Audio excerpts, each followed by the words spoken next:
Thank you, Maharaj, for inviting me here this evening. Thank all of you for being here. I'll be leaving soon, of course, to go to Prabhupada's room for Aratik in an hour. Just wanted to say a few things. In 1974, myself and Kaladri, we were here together with Prabhupada in August, September. At that time, Prabhupada had become very ill. And as Prabhupada started to get a little better, I became very ill with malaria. So I was also bedridden. And at that time, Kaladri took over my services.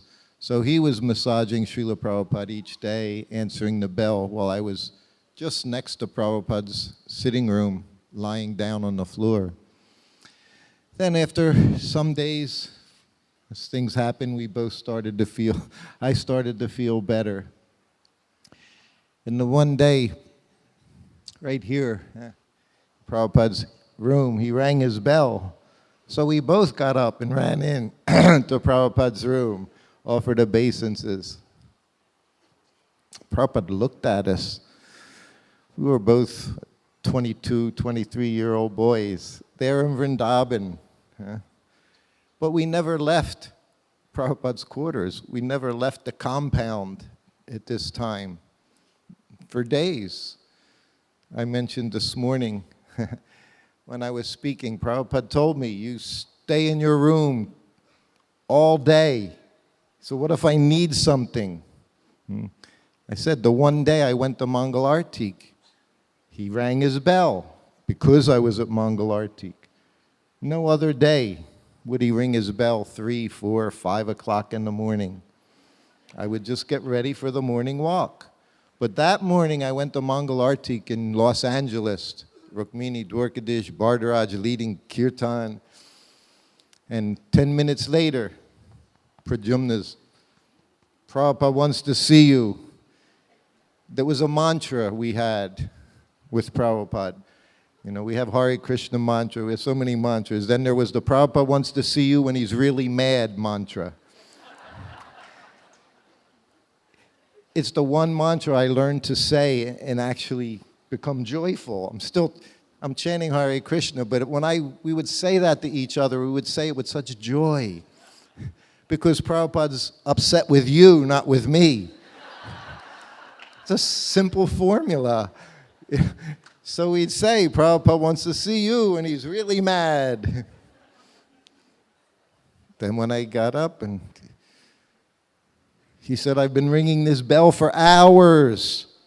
He would ring it sometimes for days, he would tell me, waiting for me to answer the bell. Where were you? I was at Mangal Artik. You have no business going to Mangal Artik. I was the only devotee ever to be in Maya because I went to Mangal Artik.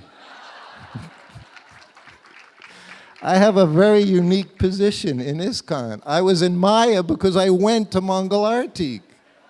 Who else can say that? If you don't go, you're all in Maya. Me, I went. That's my life. I do everything backwards. That's why I'm here. It's just Prabhupada's mercy, huh? Living proof. Prabhupada said that to my predecessor, servant. And now this was 1975, 76. He was Prabhupada's servant. Then he left, he got married.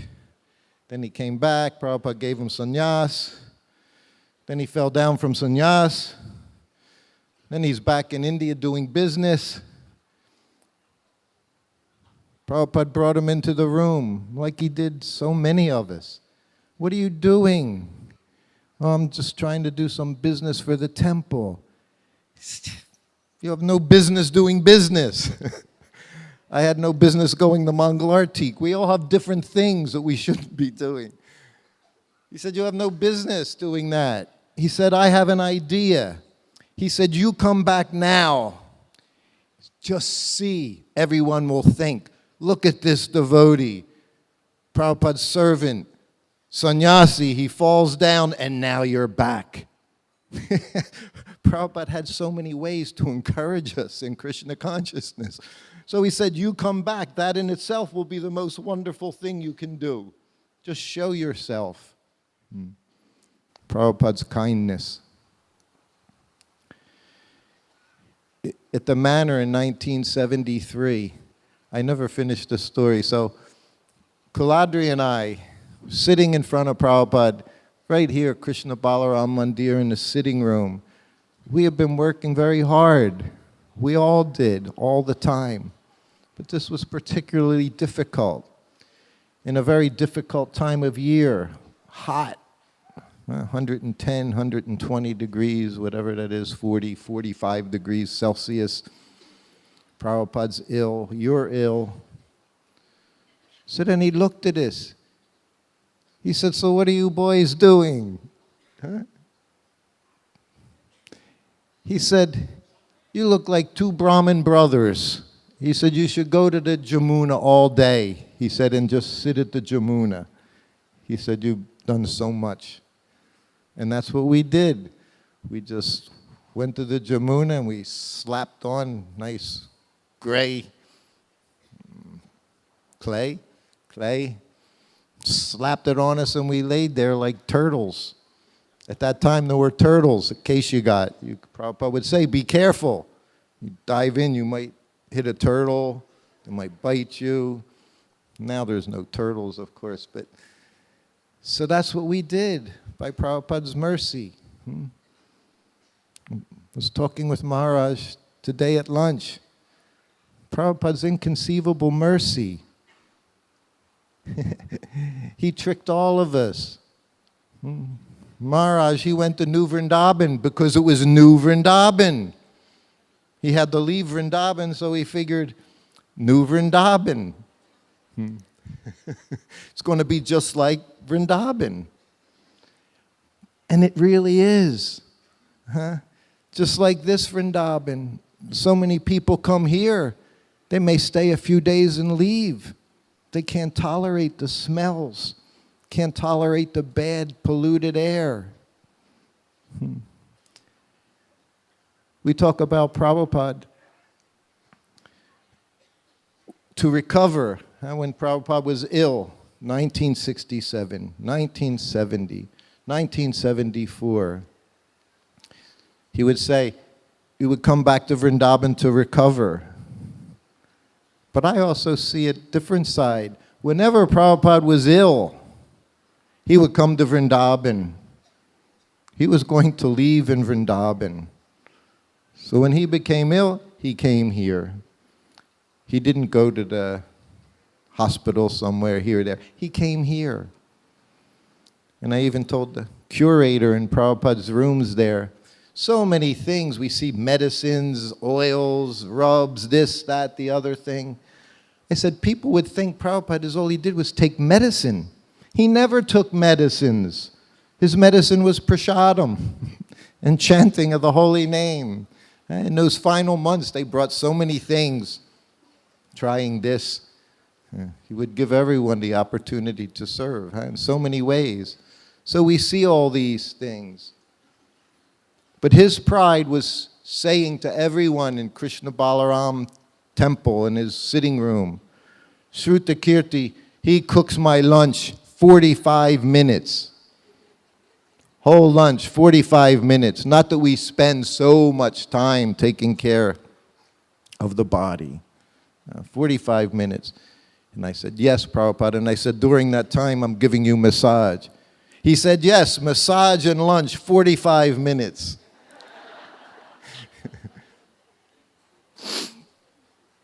Okay, one more. So Manor, 1973, August, September, Prabhupada stayed there for more than a month. Wonderful, wonderful. It was probably the best month of weather they ever had in England, I think. I spent 8 years there. I never saw another period with so much sunshine. the GBC there had been Prabhupada's secretary. And then he went back to England. He was GBC. Now they had just gotten the manor. And the temple president was there. And there was a resident sannyasi there. So as soon as Prabhupada arrived, they were very eager to see him, because they were having difficulty with the GBC. Everyone was. It was hard to see that he ever chanted on his japa beads. It was hard to see he wasn't doing anything. It was hard to see anything was going on in a Krishna conscious way. And of course in temples, sometimes Prabhupada would say gossip goes on. Prabhupada used the word gossip. Didn't tell me prajalpa. We always said prajalpa. Prabhupada said gossip. He said it destroys your Krishna consciousness.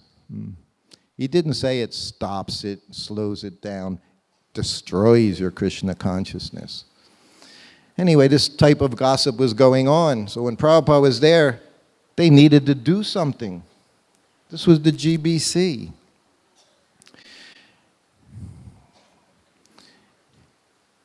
Even he rented a car. There was no money at the temple. They were just looking for anything they could find. So it almost stormed into Prabhupada's room. Big room at the manor. Big, beautiful sitting room. Prabhupada behind his desk. The temple president was very agitated. He couldn't wait to start speaking. And Prabhupada, our GBC, he's just in Maya. He's not chanting. He's misappropriating money. He was just. Prabhupada said. He said, stop. He said, you shouldn't criticize senior devotees. This was 1973. The devotee who was criticizing, he joined 1971. The one he was criticizing, he joined 1967. And Prabhupada said, you shouldn't criticize senior devotees. And then he did something which you could never imagine. He turned to the sannyasi and he said, tell him to go. He turned to the sannyasi and said, he wouldn't look at him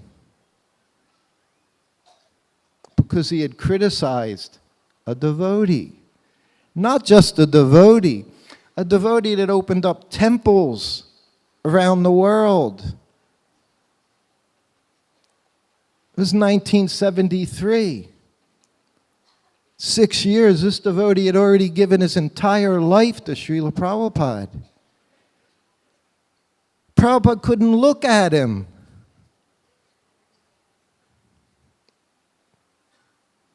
This is who we have. We talk of loyalty, chastity.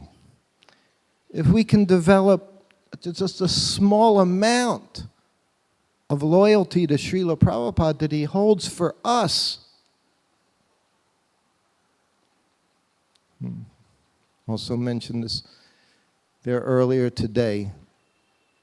And someone said, did Prabhupada treat any of his disciples special? I said, yes, all of them. Me included. I said, I didn't do anything. I came off a New Vrindavan. We're milking cows. How fortunate. I came from LaSalle College studying who knows what, and all of a sudden I was a cowherd boy in New Vrindavan, just like that, within days. Prabhupada turned me into a cowherd boy. It didn't last. I left the farm. I just read recently, Prabhupada said in Detroit, 1976, Ambarish was there. It's the same time Prabhupada told Ambarish, to develop TOVP. He was talking about farms there. In the USA, has so much land, he said, you can grow grains, vegetables. He said, have fruits. He said, milk, dairy. He said, Govardhan is there. He said, and then you can supply ghee to the restaurants. And Shrutakirti will take charge. And then he started laughing. Because he knew Shrutakirti didn't want to go back to the farm. He said, Shrutakirti will take charge. Everyone laughed, had a good laugh. I just put it on. Ambarish said to me, be careful, he said, look what happened to me. Prabhupada told me to build a temple in Mayapur. Our life's work. If he's so fortunate to get an instruction from Srila Prabhupada to do something.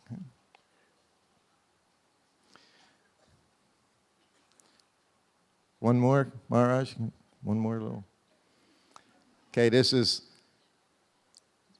1973 in Mayapur. Mayapur always were, the GBC meetings were in Mayapur. So now there are all of what, 13 GBCs, 12 GBC men there. I was there. So the meetings, I think they had for 3 days, maybe an hour or two a day. That was a long time. And I would go in with a plate of sweets and distribute sweets to the GBC men. That goes on now still, doesn't it, Maharaj? Like GBC, at the meetings, they all get sweets and things. No. You're not committing? I remember some sweets when I went to the... It started a tradition. Prabhupada started it. He would feed the GBC because you have to calm them down before meetings. Because you give them something nice and sweet and they just... But then they start going. That's why they have to be short meetings, because after a while the sugar kicks in. So Prabhupada was in front of his young disciples, training them up. He was always training them. Prabhupada said many times, he said he learned by watching. This is a wonderful thing that Prabhupada gave us with his association. He expected if you were with him, everything you saw him do, you knew how to accept it. You knew how to utilize it, how to help you. Everything he did. He expected if you were with him, you learned, not just by his speaking, but just every movement he made. So that's what he expected when he had, come stay with me, he would say for a month. He would say the one devotee, you just travel with me. Because he knew this person's going to go do something, but he needs to know what to do. So they're all there. One of my godbrothers, Bhakti John, right? His name was John, called Bhakti John, and he became Bhakti John. Very tall, thin. I saw him in New York, Rath Yatra, this last festival. So he was attending. He was not in management, but he was around from the beginning. And he said, I want to go to the meetings. He said, I don't trust them, the GBC. I want to see what they're doing, what they're saying, what everyone's saying. I said, it's a closed meeting. I really want to go in there once. I said, well, every time I bring in a plate of sweets. I said, maybe you can do that, bring in the tray of sweets. So that's what we did. I helped him. We made an arrangement. Mayapur in the meeting room.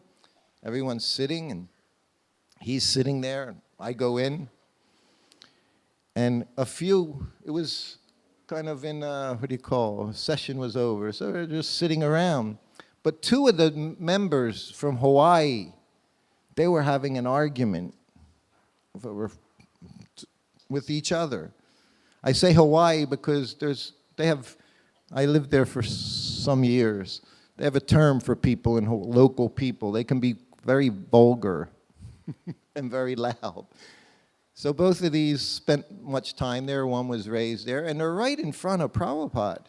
And they're having this fight, and they're saying things about each other, calling each other names.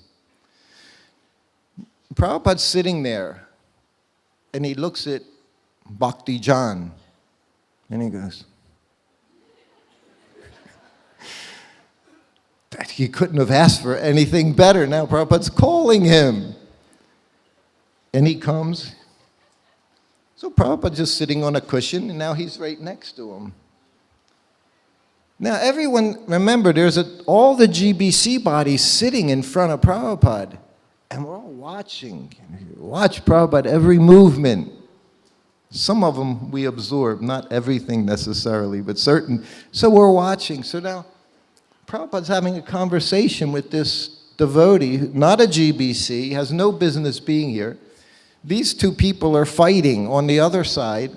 So Prabhupada looks at him. He said, you were here from the beginning, yes? Says the Bhakti Jan. Yes, Prabhupada. He said, you were there? 26 2nd Avenue. Yes, Prabhupada. He said, do you know, the storefront was there? Yes, Prabhupada. So they're talking. No one else knows what they're talking about, of course, but he's talking with him. So Prabhupada said, so behind, that's where I lived. He had his room there. He said, do you know how much that room cost? Bhakti Jan. He said, $62 a month. 26, 62. So now Prabhupada's in front of all these people talking to him going, 26, 62, 26, 62. And he found it very amusing. And everybody else is trying to figure out, what is he talking about? That was Prabhupada.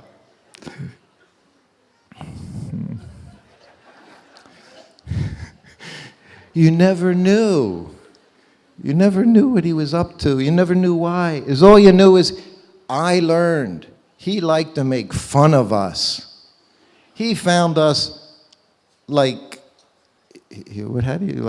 just comical. Imagine. I was going to college one day, and the next day I was a cowherd boy in New Vrindavan. I mean, how funny is that? And we thought that's what we were doing. We thought Prabhupada was going to just take us all and bring us right back home, right now. This lifetime, this minute, this very second. He gave us all that confidence. He gave us that assurance. That story you told. Prabhupada said, do you have insurance? He said, the Chinmayi one. He gave us all insurance. We have a policy, the best policy possible.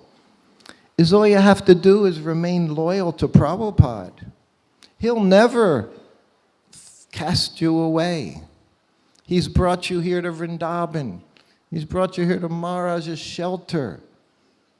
You have everything. We all have everything. Srila Prabhupada ki jai. Hare Krishna, thank you. Hare Krishna. RG Media YouTube channel. Like, share, subscribe.